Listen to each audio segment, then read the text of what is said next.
Glendale police confirming this afternoon the body of a missing Glendale mom, 21-year-old. He drove her to a movie that night. He had already chosen where the night would end.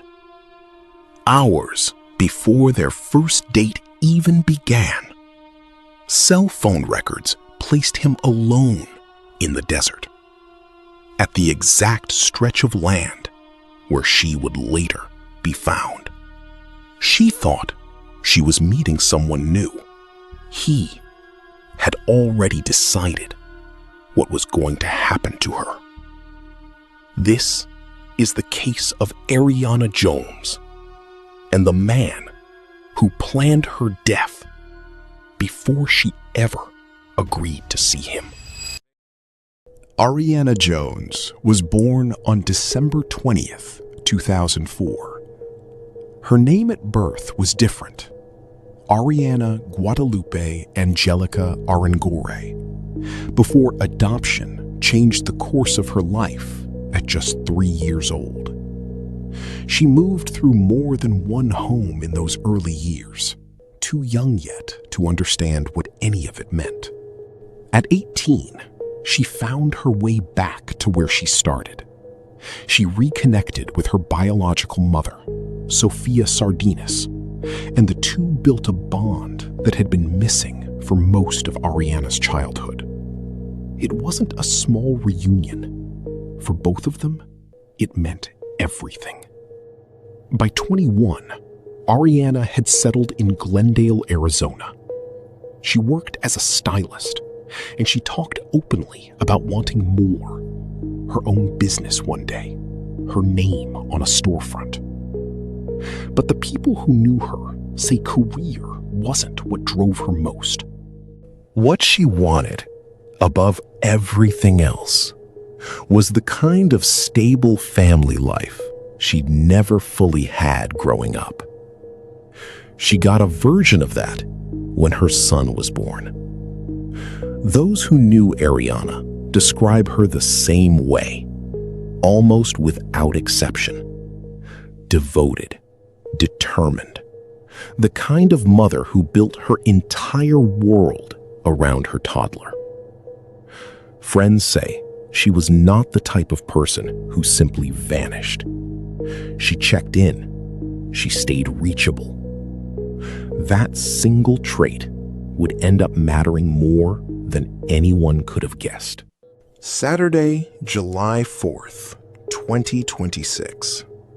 Most of the country was outside that evening, watching fireworks light up the sky. Arianna Jones was home instead, dealing with an upset stomach after something she'd eaten didn't sit right with her. At 5:43 in the evening, she called her mother, Sophia Sardinas. It was an ordinary call about an ordinary problem. Arianna mentioned she'd missed a boat gathering out at Lake Pleasant the day before. She hadn't gotten her ticket in time. Small talk, nothing that stood out, nothing that felt like it mattered. The two made plans for the next day. Arianna would rest, recover, and bring her toddler son back to her mother the following evening, the way she always did. It was routine. It was ordinary. It was, as far as either of them knew, just another Saturday. Neither of them had any way of knowing that call would be the last conversation they would ever have. The next day, July 5th, Arianna had plans. Not with a longtime boyfriend. Not with anyone from her regular circle of friends. She was meeting someone she had connected with on Snapchat. A man she had never actually met in person before. His name was Dominic Rodolico, 24 years old, living in nearby Peoria. The two had exchanged messages and a handful of phone calls in the time leading up to that day. July 5th was set to be the first time they saw each other face to face. That evening, Rodolico arrived at Arianna's apartment to pick her up. From there, surveillance cameras tracked them to a Harkins movie theater in North Phoenix, where the two went inside to watch a film together. On the surface, it looked like nothing more than an ordinary first date. Two people getting to know each other over a movie and a shared drink at the concession stand.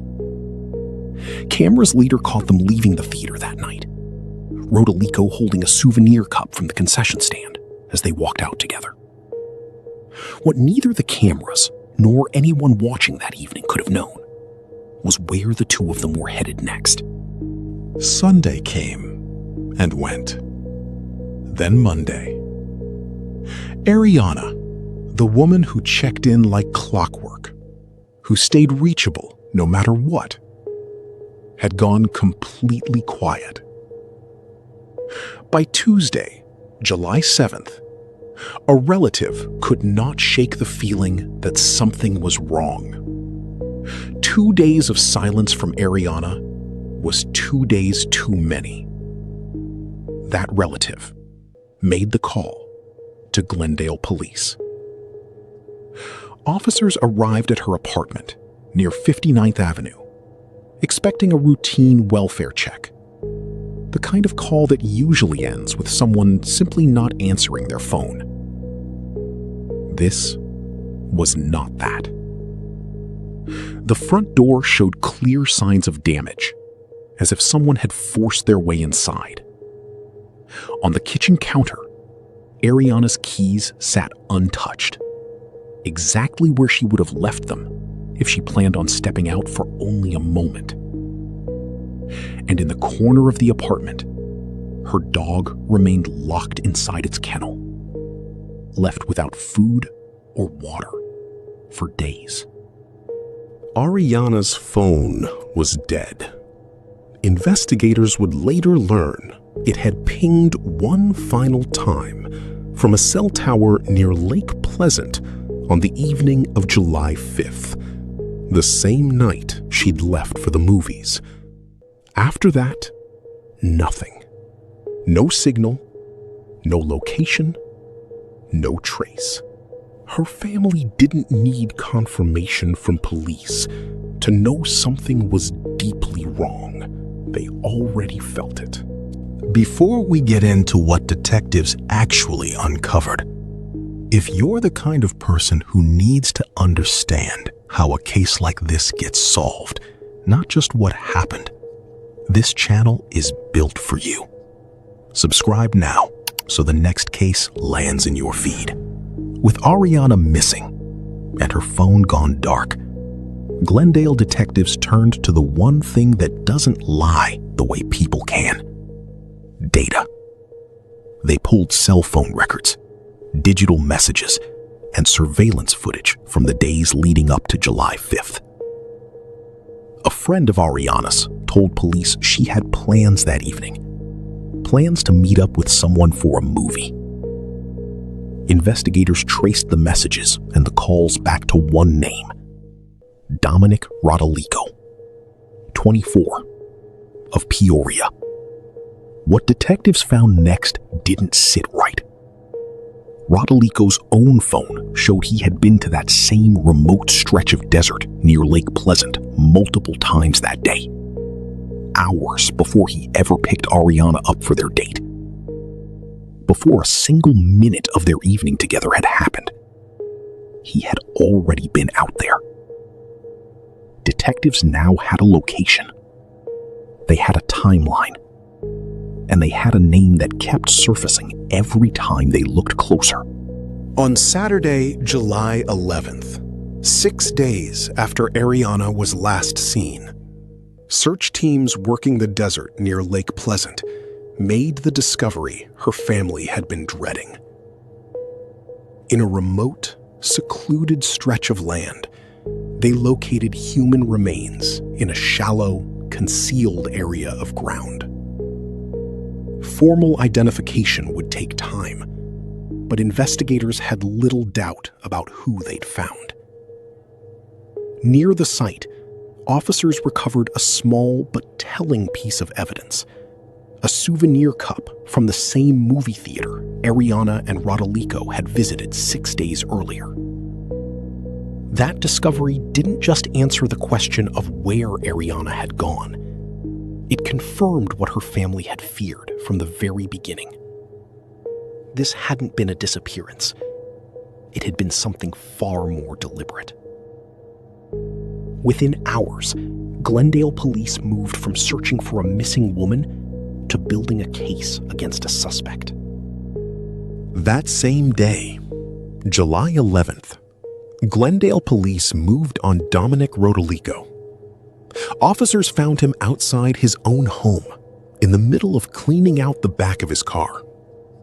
When they approached him, they noticed an injury on his hand. Investigators would later say a search connected to Rodolico turned up items that didn't belong together under normal circumstances. Equipment more consistent with digging and concealment than with anything routine. According to the probable cause affidavit later obtained by reporters, Rodolico had returned to the desert location twice on July 5th, once before he ever picked Arianna up, and again afterward. Cell phone data showed both of their devices going inactive in that same remote area for nearly 50 minutes. 10 minutes after Arianna's phone disconnected from the network, Rodolico's device showed him leaving that location alone. He wasn't hiding. He wasn't running. When police found him, he was simply going about the process of cleaning his vehicle, as though nothing about that week had been out of the ordinary. He was taken into custody and charged with first-degree premeditated murder. Once in custody, Rodolico gave detectives his version of events. He said that after the movie, he and Arianna drove out to the desert together to continue their evening. According to him, two unknown men approached them there and attacked them both. He claimed he managed to get away. Arianna, he said, did not. There was one problem. He had never told anyone this before that moment. Not a single call to 911. No report filed.